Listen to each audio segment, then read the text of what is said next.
एक लीला भई गोवर्धन में, एक गोपी, ये कलयुग की बात है और ज्यादा नहीं, 450 वर्ष पुरानी घटना। श्रीनाथ जी जब विराजते थे 500 वर्ष के आसपास,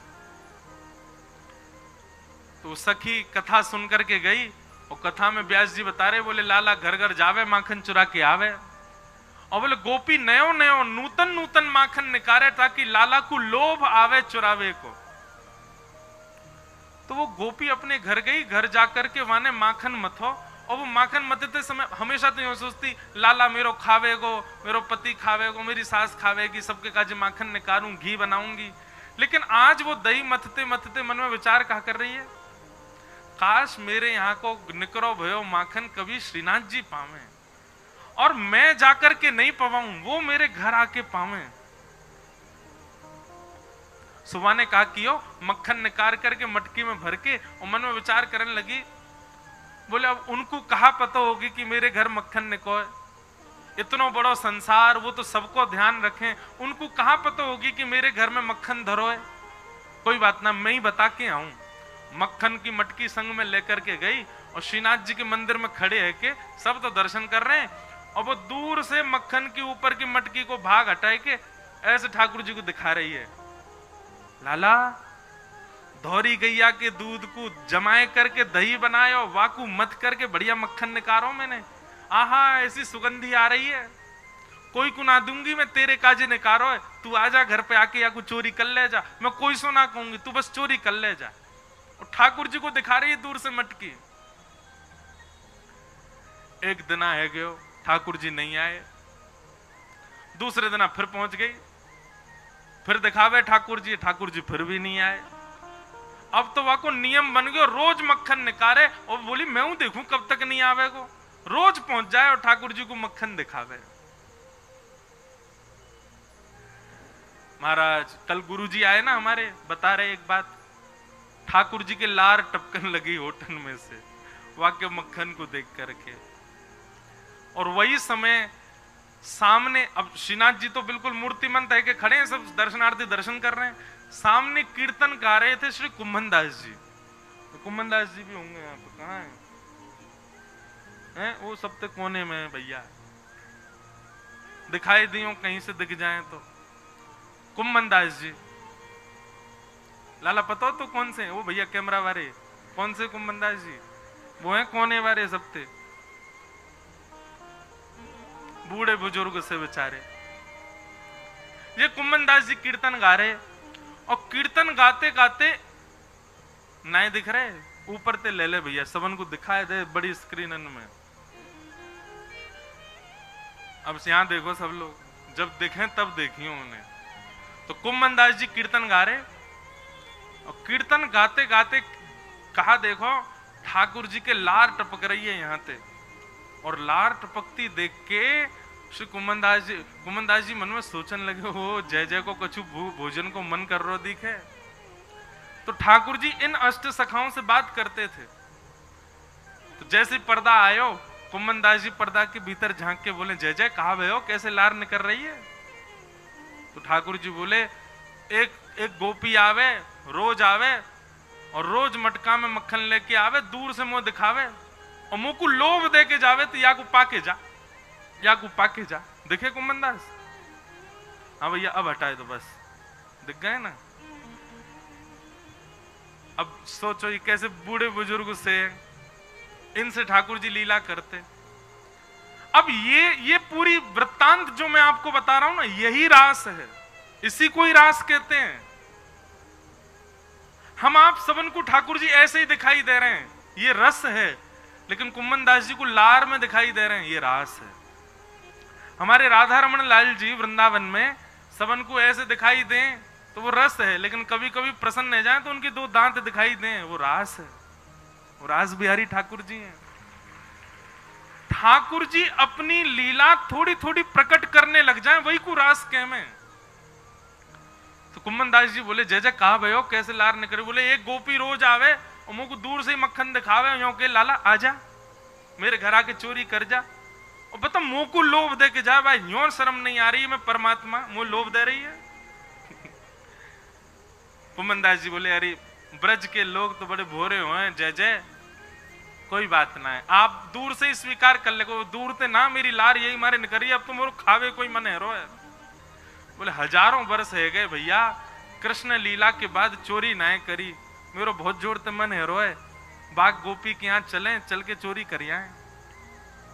कुमनदास जी बोले भगवान बन गए हो अब आप, दूर दूर से लोग दर्शन करवे आमे आपके श्रीनाथ जी रूप में, वहां के यहाँ जाके चोरी करोगे, पता चल गई तो कैसी निंदा होगी।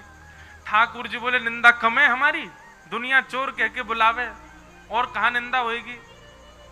निंदा की चिंता ना है, मुख तो भैया वह माखन खावे को मन कर। और वह गोपी को भाव इतना बढ़िया लगे, कुंभना तू मेरी जगह खड़े है कि देखेगो तेरे मुंह में लार आ जाएगी, ऐसा बढ़िया मक्खन निकाल के और दूर से दिखावे। कुमनदास जी बोले कहा करनो बताओ। बोले रात्रि में जैसी शयन है जाए मंदिर को, सोई तू पीछे खिड़की पे आ जाइयो, और मैं खिड़की से छलांग मार के बाहर आ जाऊंगा, तेरे कंधा पे बैठ के दोनों चलेंगे चोरी करके आवेंगे। कुमनदास जी बोले बड़ो बूढ़ो आदमी में मुंह पे चलो फिरो जाए ना है, आपको लेके कंधा पे कहां जाऊंगा मैं। ठाकुर जी बोले कुंभना तू बस एक बात, एक सूत्र अपना ले। बोले कहा शीघ्रता रखियो, बस देरी मत करियो, विलंब मत करियो, और जैसो मैं कहूं वैसो कर तो चलियो, बाकी सब मैं संभाल लूंगा, तू बस ले चल मुझे। रात्रि में मंदिर कपाट बंद है गए, शयन है गए, सब दर्शनार्थी अपने अपने घर चले गए, मंदिर के सेवायत सब चले गए। वास में कुमनदास जी मंदिर के पीछे खिड़की पर जाके खड़े भये और शयन के वस्त्र धारण किए, थोड़ी छोटी सी पाग पहन रखी है, गले में 2 माल धारण कर रखी हैं, बढ़िया गुलाब को इत्र लगा रखो, पीतांबरी पहनी। श्रीनाथ जी ने अपने मूर्तिमंत रूप को सचल बना लियो, हाथ पांव सब सीधे है गए ठाकुर जी के, और खिड़की से ऐसे निकल करके बाहर आए, कुम्मनदास के कंधा पे बैठ गए, दोनों पांव लटका लिए और सिर पकड़ करके ठाकुर जी ऊपर बैठ गए। अब छवि देखो कितनी सुंदर। अब ठाकुर जी कह रहे हैं कुम्मना हाँ यहाँ से सीधो चल, आगे पोखर आएगी बातें दाएं को मुड़ जाइयो, फिर वहां आगे तो बाएं को मुड़ जाइयो। कुम्मनदास जी तुम कब हुआ है वाकई यहाँ? बोले मैं गयो ना हूं, वो गोपी रोज आके मुझको बता के जावे कि मां मेरो घर है, आ जाइयो लाला। कुम्मनदास जी के नेत्रों में आंसू आ जाते, आहा कितने बड़भाग, ये लीला मेरे साथ घट रही है, मुझे अनुभव हो रहा है, कितना कितना सुख है मेरे लिए। और ठाकुर जी कुम्मनदास जी के संग गए और वह गोपी के घर में ऊपर से छत पे ते प्रवेश कर गए, सब सो रहे हैं गहरी निद्रा में, और ठाकुर जी कह रहे हैं अचक अचक के चल, आवाज मत करियो नहीं तो आ जाएगी गोपी। ओ देख कुम्भना वो टंग रही मटकी, ले चल बा के पास। कुम्मनदास जी पाम पकड़ रखे, नेक नेक से पाम है ठाकुर जी के, पाम पकड़ करके ले गए। सोई ठाकुर जी ने अधर सिर पकड़ करके यहाँ तो दोनों पाम रख लिए और सिर को नेक छोड़ के अपनो नेक बैलेंस संभालो गिर नहीं जाऊं, और तुरंत वो मटकी पकड़ ली, छीका पे लटक रही ऊपर। अब तो ठाकुर जी निकार निकार करके प्रेम से पामे। कुम्मनदास जी बोले अकेले अकेले पाओगे नेक दे दो नीचे प्रसाद। सो ठाकुर जी मक्खन लेके अपनी जीभ से चाटे और अपनो झूठो मक्खन ही ऐसे नीचे हाथ करके गए ले कुम्मना। अब कुम्मनदास जी के कभी आंख पे लग जाए, कभी नाक पे लग जाए, कभी मुंह पे लग जाए, पर कुम्मनदास जी के तो रोम रोम नृत्य कर रहे है, नेत्रन से अविरल अश्रुधार गिर रही है। आहा ये लीला ठाकुर जी की कैसी मधुर। कुम्मनदास जी बोले नेक देखूं तो सही है चोरी की लीला है कैसे रही है। तो कुम्मनदास जी ऐसे पाम पकड़ के जैसे ही ऊपर देखने लगे, सो महाराज ठाकुर जी तो मक्खन निकार निकार करके पा रहे हैं, और ठाकुर जी की धोती है का वो ढीली है कि नीचे को खिसक रही है। कुम्मनदास जी बोले जय जय जय जय संभालो, हो है जाएगी नहीं तो हो। जैसे ही कुम्मनदास जी ने कही सोई ठाकुर जी ने 4 भुजा प्रकट कर ली, 2 भुजा से तो धोती पकड़ के खड़े और 2 भुजा से मक्खन चुरा रहे हैं। बोले चतुर्भुज भगवान की। कुम्मनदास जी बोले चतुर्भुज बहुत देखे लेकिन ऐसा नहीं देखो, 2 भुजान ते धोती पकड़ के खड़ो है और 2 भुजान से मटकी से मक्खन चुरा रहे है। और वह छवि को देख करके कुम्मनदास जी तो अपनो सब बेसुध है गए। ठाकुर जी के पाम वाम सब छोड़ छाड़ दिए। अब तो वो तो बिल्कुल महाराज ढीले से पड़ गए, बेहोशी सी आ रही है उनको देख करके कि ये लीला मेरे संग क्यों है रही है। ठाकुर जो ए कुम्मना तू हिलकाई करो, ए कुम्मना ऐसे मत कर मटकी गिर जाएगी। अब कुम्मन दास जी तो मूर्छा में आ गए, ठाकुर जी के हाथ से मटकी गिर गई और जैसे ही फूटी घर के सबरे लोग चोर चोर चोर आगे हो, चोर आगे हो, चोर आगे हो। कुम्मन दास जी तो नीचे गिर गए, ठाकुर जी ने छींका पकड़ रखो, लटक गए ऊपर। लटके लटके ठाकुर जी ने देखी भाई आज पकड़े जाएंगे, तो जोर की एक छलांग मारी और ऊपर से भाज के महाराज ठाकुर जी तो भाज गए, कुम्मन दास वहीं रह गए। इतने में ही गोपी आई। गोपी ने आके कही कौन चोर है, या में डंडा दो। 2-4 डंडा मार दिए महाराज, लेकिन कुम्मन दास जी को कहां पीड़ा होनी। जब लालटेन जला करके देखी तो गोपी बोली ये तो कुम्मन दास बाबा है, मंदिर में कीर्तन गावे। अरे बाबा मैं तो मक्खन को ले जाती कि लाला भोग लगावे आएगो, और तू आगो यहाँ चोरी करवे, शर्म ना आई तो को है बुढ़ापे में चोरी करे। कुम्मन दास जी के तो नेत्रों से आंसू बह रहे हैं। नेत्र खोल करके जब कहा कौन सी गोपी है तुम में ते जो मक्खन लेके जावे, तो गोपी बोली मैं हूं, मैं लेके जाऊं। मैं ही कहती लाला ते लाला का उदना आ जा, लाला तो आयो नहीं जी, बूढ़ो पड्डा आगो मेरे घर। कुम्मन दास जी वहां के चरणन में गिर गए और चरणन को हृदय से लगा करके तब कुम्मन दास जी ने जो पद गायो, तू है सखी बड़ भाग बड़ी, नंदलाल तेरे घर आवत है। तू है सखी बड़ भाग बड़े, सब लोग गाओ, नंदलाल तेरे घर आवत है। ये रास है, इसको रास कहते हैं, नृत्य को रास नहीं कहते। तू अपनो श्रृंगार करत है, तू अपनो श्रृंगार करत है।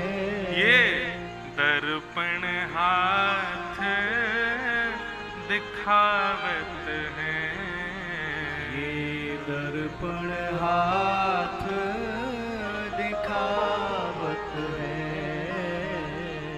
तू है सखी बड़ भाग बड़ी, गोपाल तेरे घर आवत है।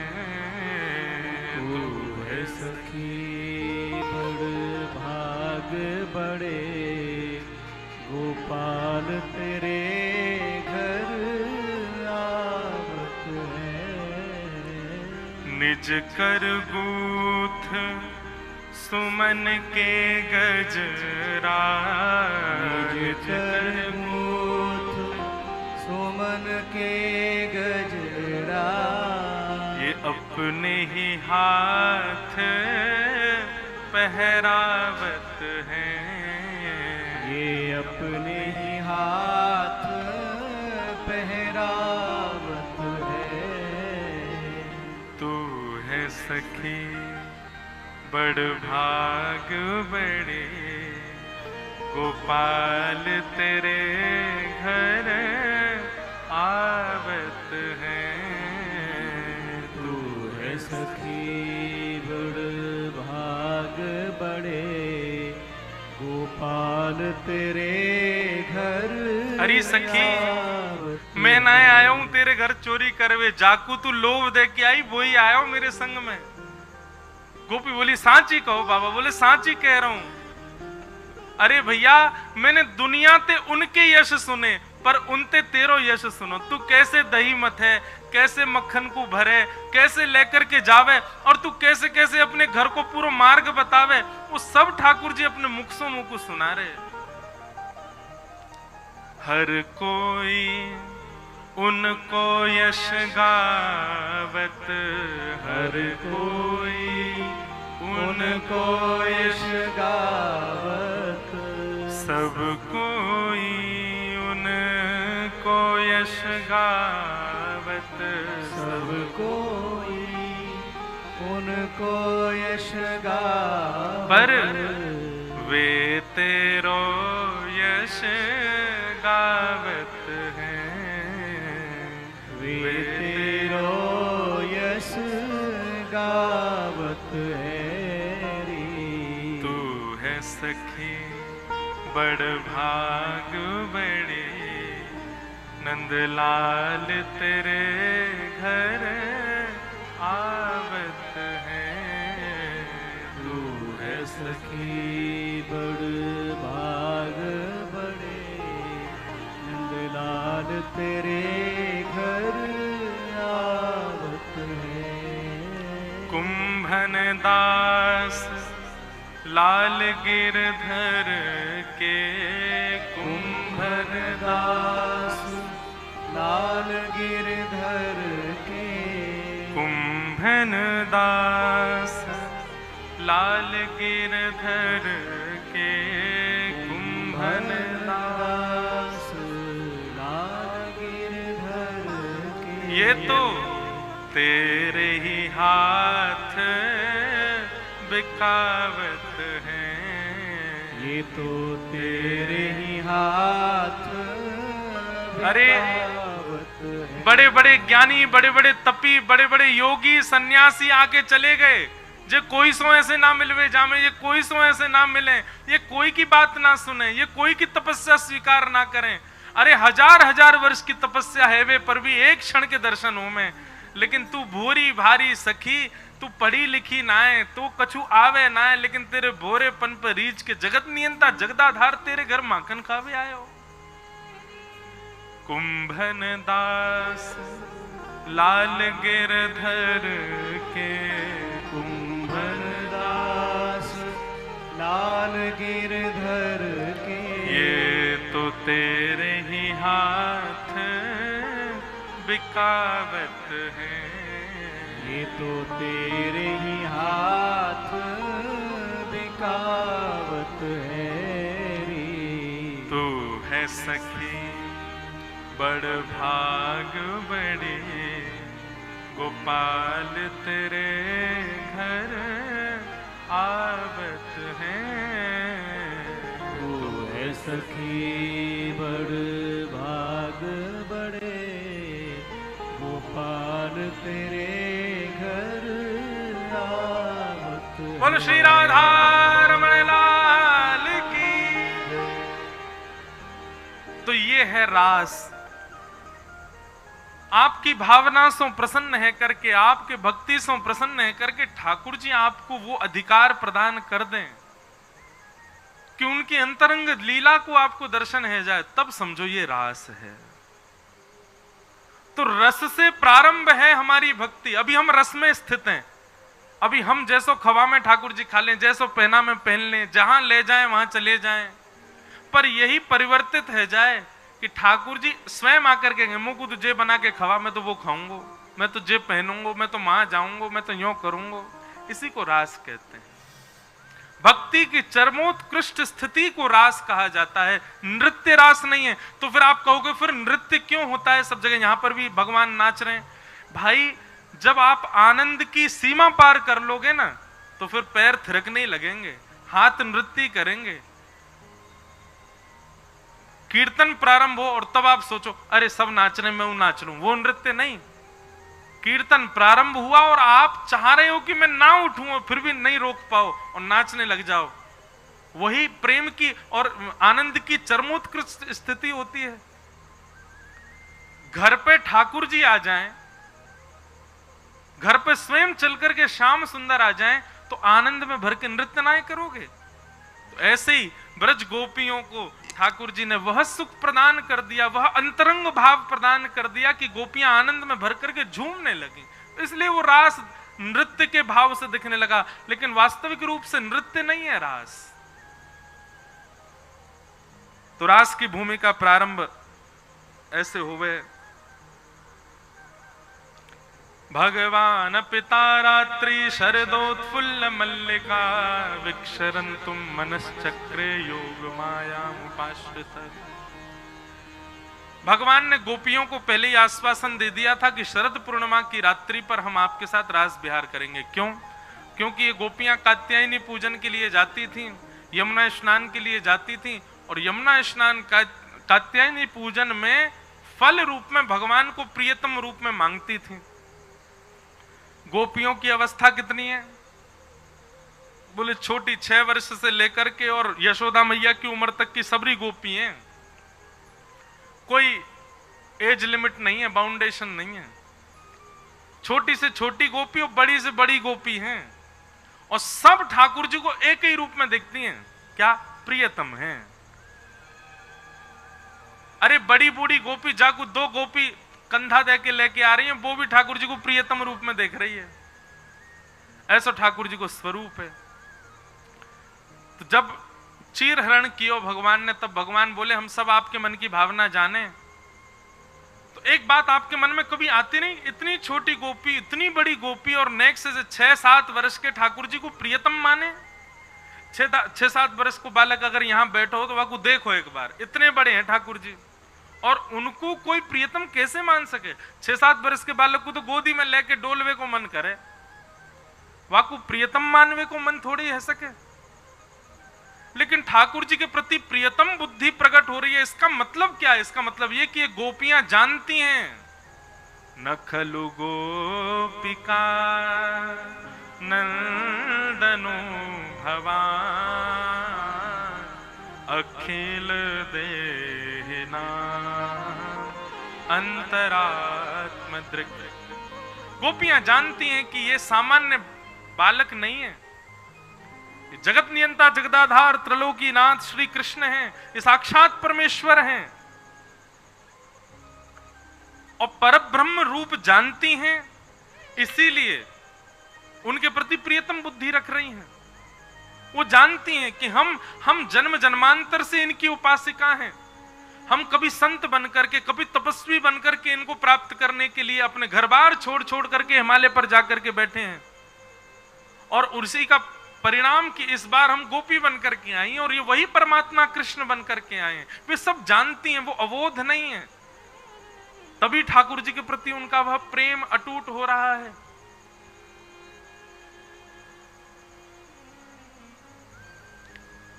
और ये बात उसी समय की नहीं, आज भी ठाकुर जी के दर्शन करके छोटी से छोटी बालिका और बड़े से बड़े बुजुर्ग भी ठाकुर जी को एक ही रूप में देखते हैं।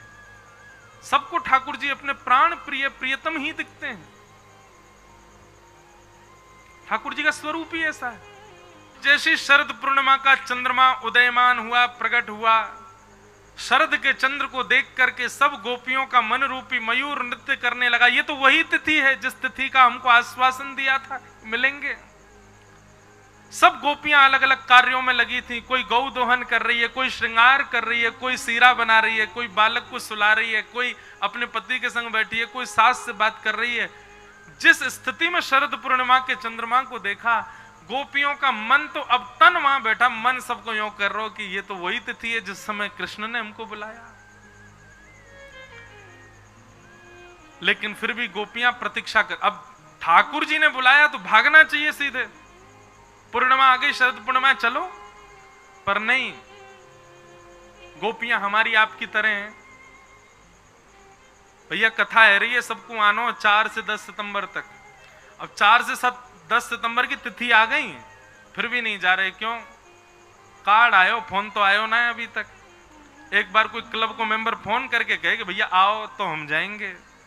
ऐसी गोपियां मन में सोच रही हैं कि तिथि तो वही है, शरद पूर्णिमा, लेकिन एक बार और बस संकेत कर दें ठाकुर जी कि हाँ वो हमसे मिलना चाहते हैं तो हम जाएं। ठाकुर जी कदम्ब के वृक्ष के नीचे बैठे हैं, रास बिहार के लिए पहुंच गए यमुना के तट पर। तभी ठाकुर जी ने देखी एक और गोपी नहीं आई अभी तक। भगवान समझ गए कि सब संकेत जानना चाह रही हैं।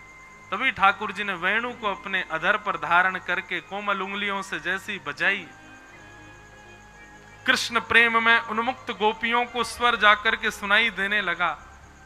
गोपियां जैसे ही स्वर सुनती हैं, अच्छा भागवत जी में ऐसा वर्णन है कि ब्रज के सब लोगों को वंशी सुनाई दे रही है, पर जिनके चित्त में कृष्ण प्रेम नहीं है उनको स्वर सुनाई देता है कि धुन बज रही है, लेकिन जिनके चित्त में कृष्ण प्रेम है उनको शब्द सुनाई देता है। चल रही गोपी क्या कर रही है, मैं तेरी प्रतीक्षा कर रहा हूं, जल्दी आ।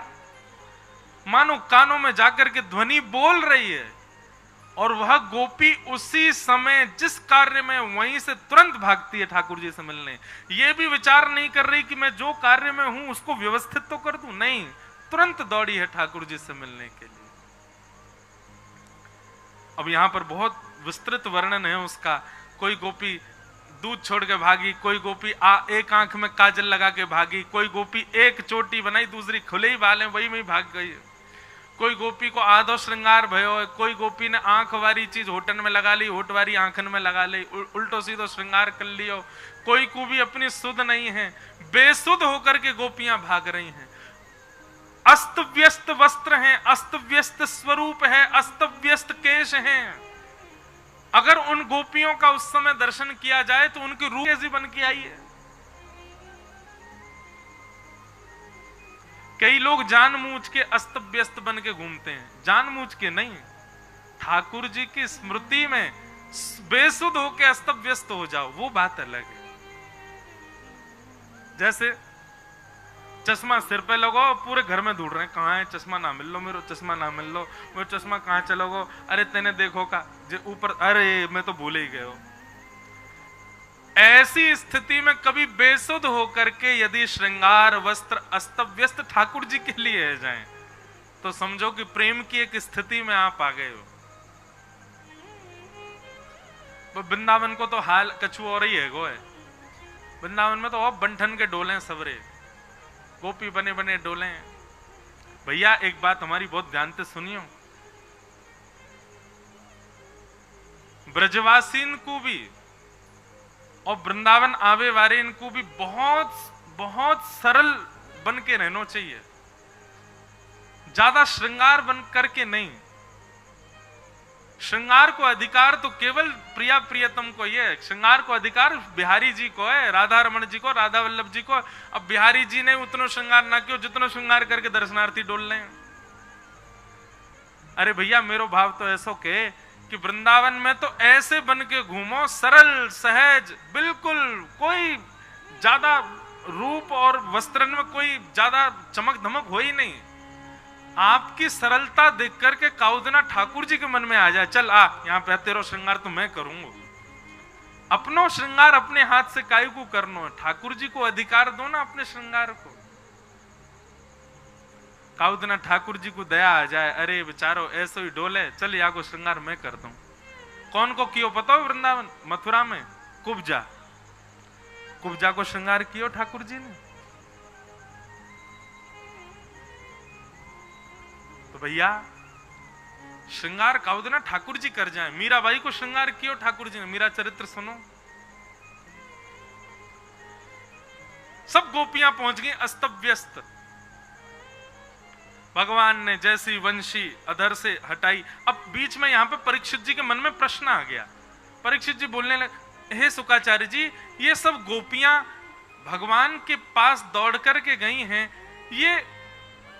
ये परब्रह्म को अपना पति कैसे मान सकती हैं? परब्रह्म को जो साक्षात परब्रह्म है, प्रिय साक्षात जगत नियंता जगत, उसके पति भाव कैसे रख सकती हैं? प्रियतम भाव कैसे रख सकती हैं? और ठाकुर जी भी इनसे मिलने के लिए आ गए। तो यहां कहते हैं थोड़ी सी बीच में एक बार ऐसा आता है कि सुखदेव जी थोड़े नाराज हो गए परीक्षित पर, और परीक्षित से बोले, ए परीक्षित, भगवान को गाली देने वाला कंस भगवान को प्राप्त कर ले तब तुम्हारे चित्त में प्रश्न नहीं आता? भगवान को कालकूट विष पिलाने वाली पूतना भगवान से हाथों मर के मुक्ति प्राप्त कर ले तब तुम्हारे चित्त में प्रश्न नहीं आता? भगवान से बैर करने वाले शिशुपाल, दंतवक्र, रावण आदि राक्षस, ये सब मुक्ति को प्राप्त हो जाएं, भगवत प्राप्ति कर लें तो तुम्हारे चित्त में प्रश्न नहीं आता। और वहीं गोपियां प्रेम करती हैं ठाकुर जी से, तुम प्रश्न कर रहे हो। और यहां पर डंके की चोट पर श्री शुकाचार्य जी कहते हैं, केवल गोपियां ठाकुर जी से प्रेम नहीं करते हैं, ये ठाकुर जी भी इन गोपियों को अपना प्रेयसी मानते हैं, प्रेम करते हैं। यहां पर स्पष्ट शब्द है कि मुतादोक्षज प्रिया, ये अदोक्षज भी इनसे प्रेम करते हैं, श्री कृष्ण को भी ये प्रिय हैं। इसलिए इस भाव में तुम्हारे चित्त में प्रश्न नहीं आना चाहिए कि ये प्रेम करके कैसे पा सकते हैं। भगवत प्राप्ति में कोई भी भाव, कोई भी व्यवहार, कोई भी सर्वोपरि है प्रेम भाव। शुकाचार्य जी की बात सुनकर परीक्षित जी शांत हो गए। शुकाचार्य जी ने आगे सुनाना प्रारंभ किया कि भगवान ने वेणु रव जैसे शांत किया, सब गोपियां सामने खड़ी थीं। भगवान ने उन समस्त गोपियों को पूछा, आप सब क्यों आई हो? सब गोपियां अलग अलग उदाहरण देने लगी। भगवान ने 10 श्लोकों में यह कहा, वापस चली जाओ, अपने पति, परिवार और पतिव्रता नारी का धर्म क्या होता है सब समझाने लगे। लेकिन कोई भी गोपी वापस नहीं गई। गोपियों ने बल्कि 11 श्लोकों में भगवान को उत्तर दिया कि हम वापस क्यों नहीं जाएंगे। इसी को प्रणय गीत कहते हैं, बहुत सुंदर है।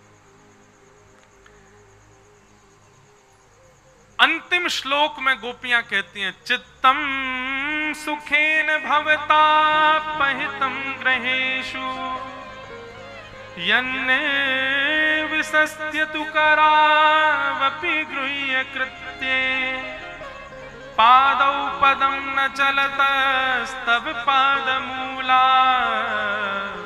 यामः कथं व्रजमथो करवाम किंबा। बहुत ध्यान से सुनो, गोपियां कह रही हैं, नाथ हम वापस चली जाएंगी, लेकिन हमारी एक वस्तु आपके पास है, वो हमको वापस करो। भगवान बोले, मेरे पास क्या है आपका? बोले, चित्तम सुखेन भवता पहितम ग्रहेषु, हमारा मन आपके पास है, वो मन हमको वापस कर दो, हम वापस चली जाएंगे। जैसे ही ये बात कही कि मन आपके पास है, ये बात सुनते ही ठाकुर जी तो आनंद में भर गए। बोले कि मैं तो आपकी परीक्षा ले रहा था कि कहीं आप अपने सौंदर्य को केंद्र में लेकर के, अपने यौवन को केंद्र में लेकर के, अपने किसी प्रभाव को केंद्र में लेकर के तो नहीं आई हैं, पर आप सब ने यह कहकर के सिद्ध कर दिया कि आप तो स्वभाव से आई हैं कि मन मेरे पास है। गोपियां बोली, बिना मन के हम वापस नहीं जा सकते, हमारा मन दे दो। 24 घंटा मन आपके पास, आप में ही लगा रहता है, वो मन हमारा वापस करो। हमारे मन में कभी आपका चिंतन नहीं आना चाहिए, हमको वापस करो, तब हम जाएंगे। भगवान इस बात से रीझ गए और रीझ करके बोले, अरे चिंता नहीं करो, हम तो परीक्षा ले रहे थे, आओ अब थोड़ा रास विहार करें। सब गोपियां चारों ओर, हजारों लाखों गोपियां बैठ गईं और एक एक गोपी के पास ठाकुर जी जा जा करके उसकी सुध ले रहे हैं, उसके सुख का भाव पूछ रहे हैं, उसको सुख प्रदान कर रहे हैं।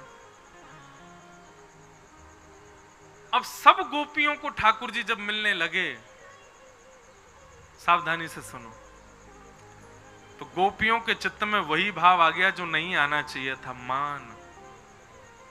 मैं एक बात कथा में कहा करता हूं बंधुओं,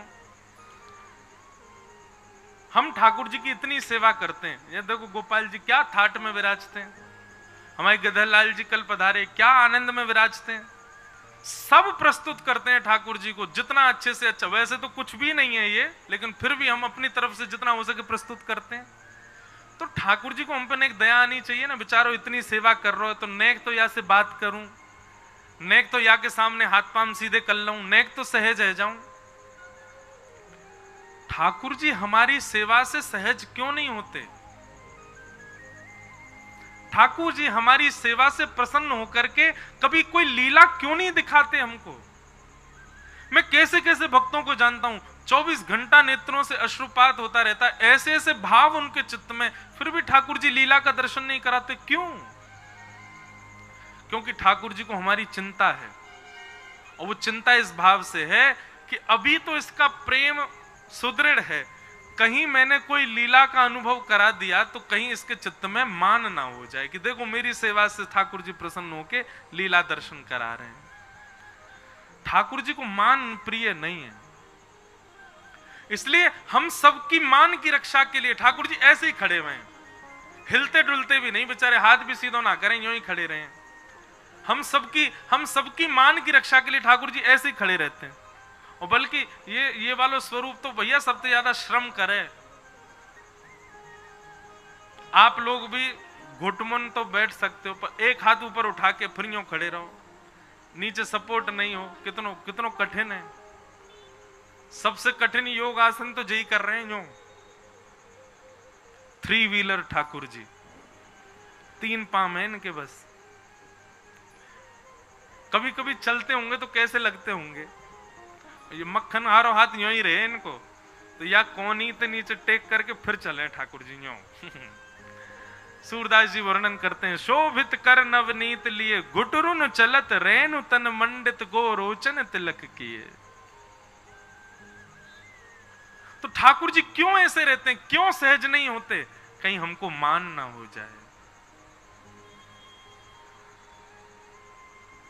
गोपियों के पास जा जा करके ठाकुर जी उनकी सुध लेने लगे, और गोपियों के मन में पता क्या भाव आने लगा, हम बड़ी सुंदर हैं, त्रिलोकी नाथ हमारी सुंदरता पर रीझ करके देखो कैसे गलवैयां डाल के बैठो है, कैसे हमारी ठोड़ी पे हाथ रख रहा है, कैसे हमसे बात कर रहा है, हमारे लाए गए व्यंजनन को हमारे हाथ से पारो है।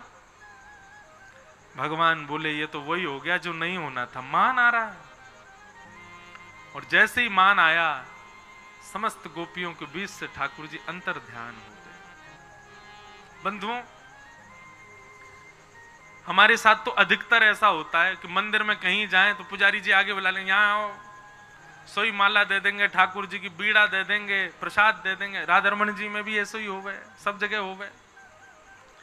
लेकिन उस समय नेत्र बंद करके स्वयं से पूछा कीजिए कि नाथ, ये आप कर तो रहे हैं कृपा की, अपनी निज माला दे रहे हैं, प्रसादी दे रहे हैं, बीड़ा दे रहे हैं, भोग दे रहे हैं, कुलिया दे रहे हैं, पर इससे कहीं मेरे चित्त में ये भाव तो उत्पन्न नहीं हो रहा कि मैं श्रेष्ठ हूं इसलिए मुझे मिल रहा है। कहीं आपके चित्त में किंचित भी ये भाव आ गया कि आप श्रेष्ठ हो इसलिए आपको दिया गया, बस समझ जाइए जितने पास ठाकुर जी ने बुलाए उतने और पीछे चले गए ठाकुर जी। अपने आप को कहां समझ रहा हो भैया, तू कछू ना है, बस मैंने एक टेस्ट लेवे के काज तो को बुलवायो कि तो को मान होगो कि नहीं होगो। कभी आप आगे बैठ करके ठाकुर जी को सन्मुख दर्शन करो और वास्तव में पीछे दर्शन करवे वाले इनके प्रति ये भावना आ जाए, बेचारे भीड़ में लगे, हम तो आगे बैठ के दर्शन कर रहे हैं। यूं समझ जाइए ठाकुर जी ने उतनी दूर फेंक दिए। आप कभी भी अपनी निजता पर मान मत कीजिएगा कि हम ठाकुर जी के इतने समीप हैं। बहुत अनुग्रह करते हैं ठाकुर जी, तब थोड़ा सामीप्य प्रदान करते हैं, उस पर कभी मान मत कीजिएगा। आपकी योग्यता नहीं थी उसकी, बस लाल जी ने आपकी परीक्षा के लिए निजता देख करके देखा कि अपनों बनाने योग्य है कि नहीं। हमारे साथ तो लगभग मंदिरों में होता है, कई बार मन में ये भावना आती है कि हे ठाकुर जी, कभी मन में ये बात नहीं आ जाए कि हम कुछ हैं इसलिए आप कहीं भी मंदिर में जाएं तो आप समीप बुला लेते हैं।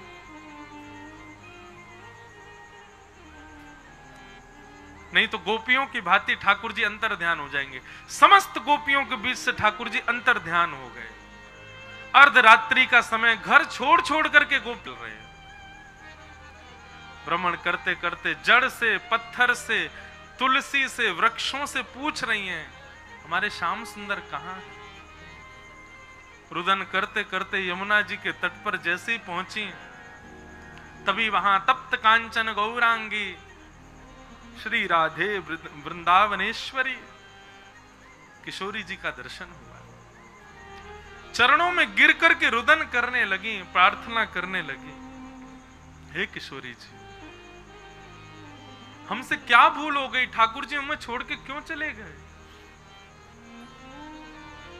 सब ब्रज गोपियां किशोरी जी से प्रार्थना करने लगे, हे श्यामा जी, आप कृपा करो, आप दया करो, आपकी कृपा से ये श्याम सुंदर प्राप्त होंगे।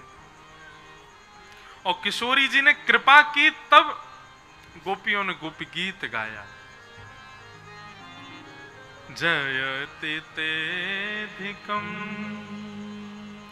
जन्मना व्रजः श्रयतन्दिरा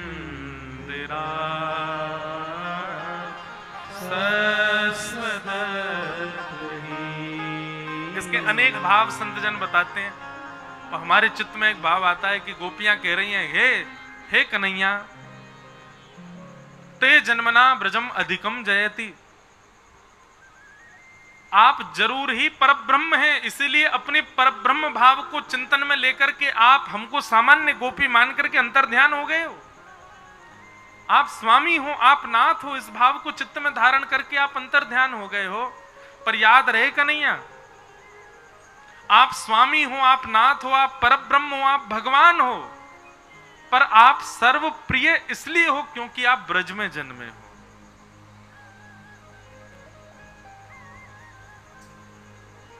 आप ब्रज में जन्मे हो, इसलिए आप सबको प्रिय लगते हो। यह बात बंधुओं बिल्कुल सत्य है। ठाकुर जी की महिमा खूब है, ठाकुर जी को यश खूब है, लेकिन ठाकुर जी के या यश को या महिमा को प्रेम स्वरूप हम ब्रजवासी नहीं दियो है। हम ब्रजवासी नहीं होते, ठाकुर जी को जन्म कहीं और है गए होता तो इतनी पूछ ना है रही होती लाला की। जे इतनी पूछ यही मारे है रही है क्योंकि हमारे ब्रज में जन्मो लाला। ठाकुर जी को जन्म दिल्ली में हुए हो तो कैसे लगते, ठाकुर जी बंबई में भये होते। दिल्ली बंबई की निंदा नहीं कर रहे हैं, पर भैया ठाकुर जी ब्रज में जन्मे और ब्रज में जन्म लेकर के ये जो मधुर मधुर लीला ठाकुर जी ने करी है ना, वासों ठाकुर जी को यश बढ़ो है। और ब्रजवासी ने जो ठाकुर जी के संग उधम मचाया, वहां से ठाकुर जी को यश बढ़ो। ब्रज की गोपी ने जो प्रेम प्रस्तुत किया, वहां से ठाकुर जी को यश बढ़ो। वही बात गोपियां कह रही हैं, लाला तुम ज्यादा इतराओ मत, हैं अंतर्ध्यान है गए हो। तुम्हें यो ना पतो कि हम ब्रजवासी सो ही तुम्हारी पूछ है रही है।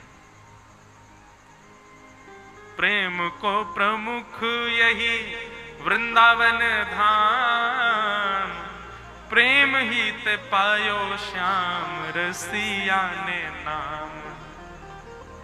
हमारे वृंदावन से ही नाम मिलो लाला को। ये दुनिया में जो सब जगह इतनी जय जयकार है रही है, या जाने कहां गवार, प्रेम ने दिया की सदा उल्टी बहे धार, कौन पावे या को पार, प्रेम ने दिया की सदा उल्टी बहे धार। तो अब बिहारी जी को सवेरे सवेरे पराठा को भोग लगे, इतना बड़ा पराठो बने, चले जाओ बद्रीनाथ, चना चनोरी खवा में ठाकुर जी है। बद्रीनाथ की कोई हम निंदा ना करने भैया, कोई या भाव से मत ले लियो।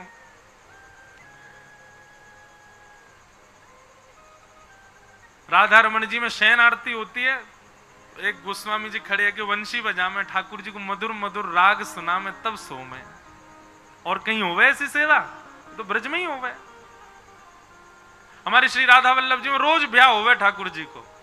आज ठाकुर जी का ब्याह हुला है, बारी लिखो रेवे, भीतर जाओ तो राधा वल्लभ जी सेहरा पहले खड़े हैं महाराज, रोज ब्याह के लैया तैयार। ऐसी सेवा होवे कहीं पे, कहीं होवे रोज ब्याह ठाकुर जी को। जी सब ब्रजवासी नहीं किया महाराज ठाकुर जी को। अभी तक तुम ठाकुर जी को यश गा रहे, पर यहाँ गोपीन ने आकर के ने आगे हमारो बल बढ़ा दिया। वो काय को ठाकुर जी को यश, ब्रजवासीन की वजह से ठाकुर जी को यश है रो सब जगह। गोपी गीत प्रारंभिक गोपियों ने डांट के किया ठाकुर जी को, ज्यादा इतराओ मत, है अंतर ध्यान है गए हो।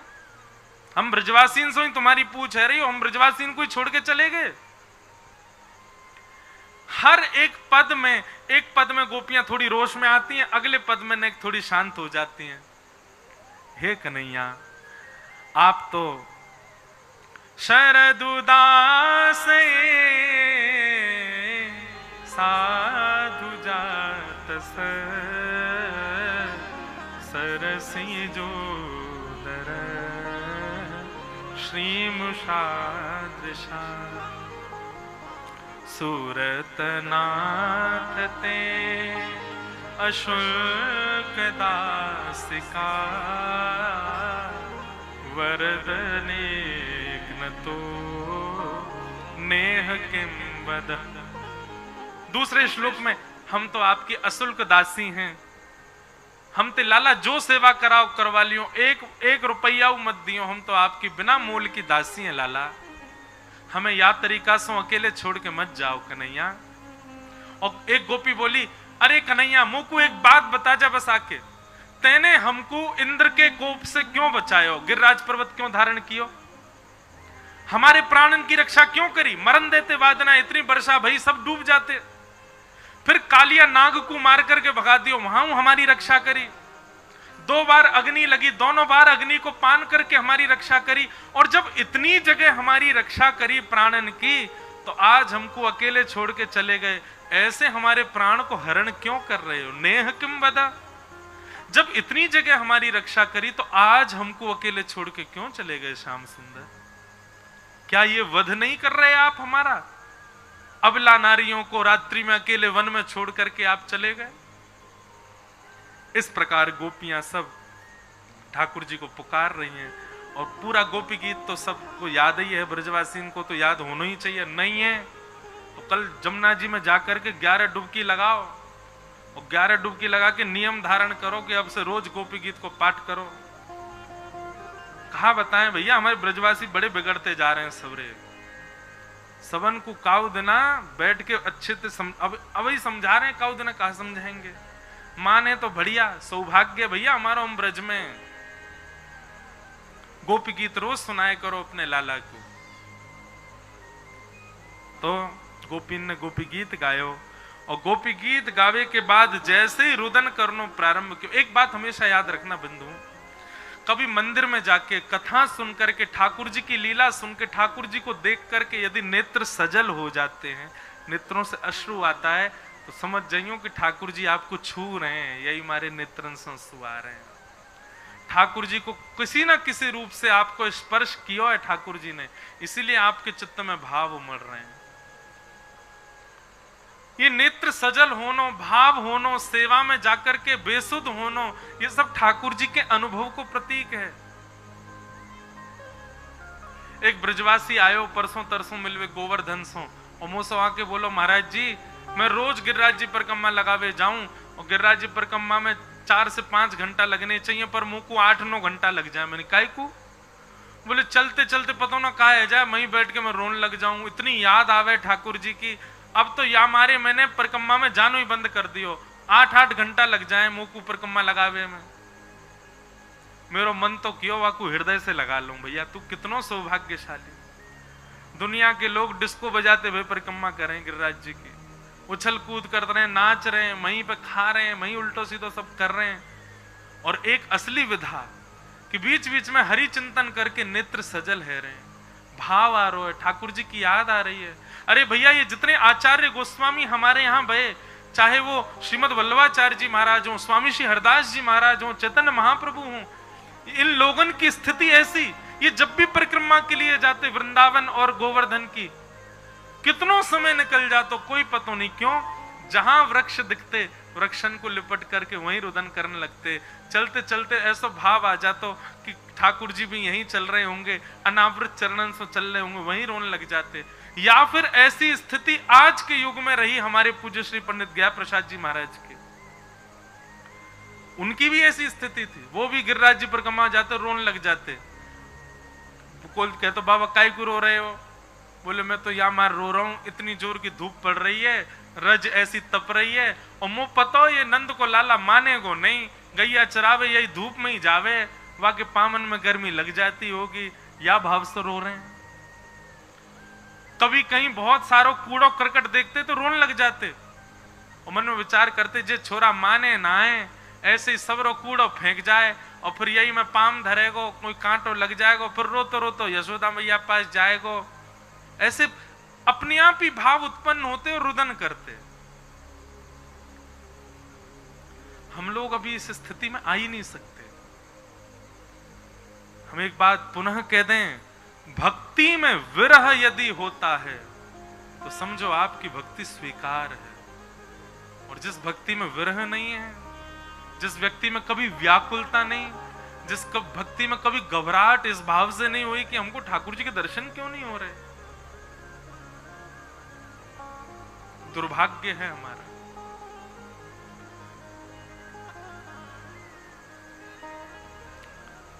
गोपियां सब रुदन करने लगी, और गोपियों के रुदन को जैसे ही ठाकुर जी ने सुना, ठाकुर जी स्वयं को रोक नहीं पाए। ताशामा बिरभूत सौरी स्मयमाय मुखाम्बुज पीतांबर श्रगवी साक्षान मनमथ मनमथ। ठाकुर जी उन गोपियों के समस्त रुदन भाव साम्राज्य को देख करके तुरंत वहां प्रकट हो गए। जैसे ही रास राशेश्वर भगवान प्रकट हुए, गोपियों ने जाकर के ठाकुर जी को, कोई ने बगलबंदी पकड़ी, कोई ने धोती पकड़ी, कोई ने ठाकुर जी के मुकुट पकड़ लियो, कोई ने केश को एक भाग ही पकड़ लियो, कहीं अब नहीं भाग जाएं।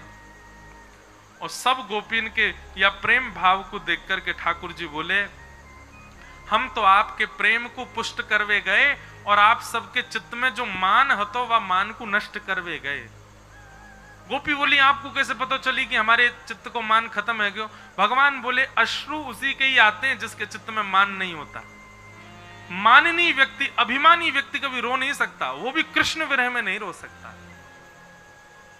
आप सबके नेत्रन को आंसू ये बता रहे हैं कि आप सब मान रहित हो गए हैं। और अब ठाकुर जी बोले, अभी तो हमने रास किया, अब हम महारास करेंगे। एक ही कन्हैया सब गोपिन के पास जावे, वो रास। पर महारास में जितनी गोपी उतने ठाकुर जी ने रूप धारण कर लिए। और एक एक गोपी के यहाँ ठाकुर जी वाके गले में गलवैया डाल करके वासो बात कर रहे हैं, वाकी सामग्री स्वीकार कर रहे हैं, और वो गोपी भाव में भर करके नृत्य कर रही है। ठाकुर जी भी वाके साथ नृत्य कर रहे हैं। तभी हमारी श्यामा जी वहां प्रकट है गई। बीच मध्य में तो युगल सरकार नृत्य कर रहे हैं और चारों ओर असंख्य गोपीन के संग असंख्य ठाकुर जी नृत्य कर रहे हैं। या महाराज के रूप को देख करके कैलाश पर बैठे हुए महादेव विचलित है गए। महादेव बोले, भैया कोई कैसे करके मोह ले चलो यहाँ पे, मैं नृत्य करूंगा। महादेव दौड़ करके जैसे ही आए वृंदावन, गोपीन ने द्वार बंद कर दियो, भीतर ना जा सको। महादेव बोले, बहुत दूर से आए, हमको नहीं भीतर जान दो। अरे वो हमको जानते हैं, ठाकुर जी को एक बार जाके यूं कह दो महादेव आए, तुरंत वही आएंगे हमको लेने। गोपी बोली, यहां उनकी ना चलेगी, यहां हमारी चलेगी। हम जाकू जाने, वो ही भीतर जाएगो। महादेव बोले, कैसे जा सके भीतर, कहा करना पड़ेगा। गोपी बोली, गोपी बनो, गोपी बन के आओ, भीतर प्रवेश पाओ। महादेव बोले, गोपी कैसे बनूं? नथनी पहन लूं, चुनरी ओढ़ लई, महाराज पूरा श्रृंगार गोपीन को सब कर लियो। तब भी गोपी बोली, अभी तो श्रृंगार कियो है गोपी को, गोपी को भाव कहां ते लाओगे महादेव? ठाकुर जी भीतर बेचारे नृत्य कर रहे हैं, बीच बीच में देख रहे हैं, ओहो महादेव आए हैं, इनको कैसे बुलाऊं भीतर। ठाकुर जी ने इशारा किया, हे ललिता जी आप जाओ, आप लेके आओ। ललिता जी बाहर गई, महादेव को हाथ पकड़ करके यमुना जी के तट पर बिठायो और यमुना जी के तट पर बिठा करके प्रेम को स्वरूप समझायो। ललिता जी ने प्रेम क्या है, प्रेम कैसा है। वैसे तो महादेव अनंत प्रेमी हैं, पर वही प्रेम को भाव जब समझायो, महादेव के तीनों नेत्रन से अश्रुपात होने लगे, विरह व्याकुल है गए। तब ललिता जी बोली, हाँ अब इनके चित्त में गोपी भाव आ गए, अब ये भीतर प्रवेश के अधिकारी। ललिता जी लेकर के आई महादेव को। जैसे ही देखे महादेव के स्वरूप, सब गोपी बोली, बोल गोपेश्वर महादेव की। अब तो गोपेश्वर हो गए। पहले तो यूं करे गोपी बनो, अब तो गोपियन के भी ईश्वर बन गए महादेव। हमारे पुजारी जी बैठे हैं, आए हैं आज महादेव की। कई महादेव के लोग महाराज जी मेरे पीछे पड़े हुए हैं, वो यूं कहें कि आप महादेव को ठाकुर जी से क्यों जोड़ते हो सब जगह। मैंने कि तुम जान ही नहीं रहे हो यह बात को। ये 24 घंटा भीगे रहे, भीगे ठाकुर हैं महादेव। काय में भीगे रहे? श्री प्रिया प्रियतम के नित्य विलास को स्मरण करके भीगे ही रहे, सदैव नेत्रन से अश्रुपात है तो रहे। हमारी राधा रानी के यश को महादेव गाँव में, ठाकुर जी के यश को महादेव गाँव में। और महादेव आए हैं। महादेव को देख करके ब्रह्मा जी गोपी बन के आ गए, नथनी वानी। अच्छा, ब्रह्मा जी ने 4 नथनी पहनी होंगी, चतुर्मुखी है ना।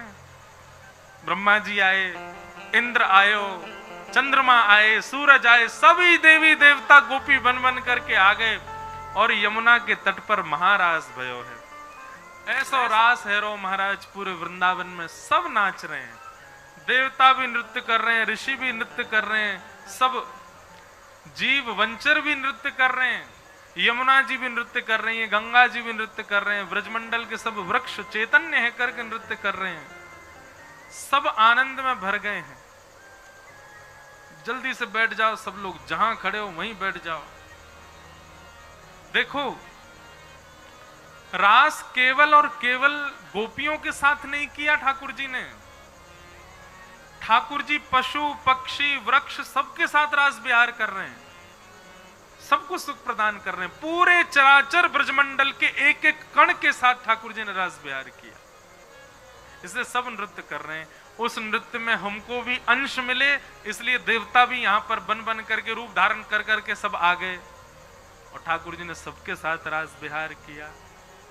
सोचो, वृक्ष भी नाच रहे हैं ठाकुर जी के साथ, डाल झुक झुक करके ठाकुर जी के आगे नृत्य कर रहे हैं और ठाकुर जी उनके आगे नृत्य कर रहे हैं। अब ठाकुर जी के हाथन के हाव भाव देख करके वो डाल भी अपने हाथन को, अपनी डालन को हिला रहे हैं वृक्ष। पशु पक्षी भी चहक चहक करके ठाकुर जी के साथ में उछल उछल करके नृत्य कर रहे हैं। यमुना जी में ठाकुर जी जैसे प्रवेश करते हैं, सब मछलियां भी ठाकुर जी को घेर कर वे भी नृत्य कर रही हैं। ऐसा रास, अद्भुत रास का प्रसंग है। भगवान ने एक साथ सबको सुख प्रदान किया। ऐसे रास बिहारी सरकार की जय।